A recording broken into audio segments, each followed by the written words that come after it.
Palakkad forest വാച്ചറുടെ പക്കൽ നിന്ന് കടുവയുടെ നഖങ്ങളും പുലിപ്പല്ലുകളും പിടികൂടിയിരിക്കുന്നു. കേന്ദ്ര wild life crime control bureau ആണ് പരിശോധന നടത്തിയത്. നിഖിൽ പ്രമേഷ് ആണ് ചേരുന്നത് പാലക്കാട് നിന്ന് വിവരങ്ങളുമായി.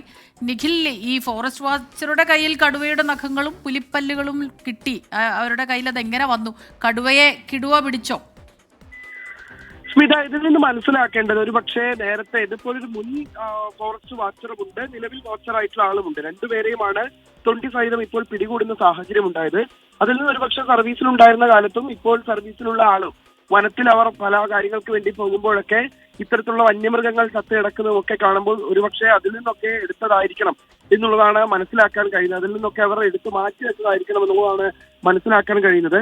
Mannarkkad range Palakkad forest station പരിധിയിൽ വരുന്ന സ്ഥലത്തു നിന്നാണ് 2 കടുവാ നഖങ്ങൾ, 12 പുലി നഖങ്ങൾ, 4 പുലിപ്പല്ലുകൾ എന്നിവ വിൽക്കാൻ ശ്രമിക്കുന്നതിനിടെ പിടികൂടിയത്.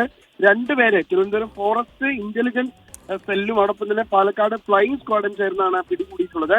മുൻ ഫോറസ്റ്റ് താൽക്കാലിക വാച്ചറായിട്ടുള്ള സുരേന്ദ്രൻ, ഫോറസ്റ്റ് വാച്ചറായിട്ടുള്ള സുന്ദരൻ എന്നിവരെയാണ് തൊണ്ടി സഹിതം പിടികൂടിയത്. ഇരുവരും പാലക്കയം വാക്കോട് നിവാസികളാണ്. കേന്ദ്ര wild life crime control bureau ആണ് ഇത്തരത്തിലുള്ള നിർദ്ദേശം നൽകിയത്. അവരുടെ നിർദ്ദേശത്തിന്റെ അടിസ്ഥാനത്തിലായിരുന്നു ഈ പരിശോധന നടത്തിയത്.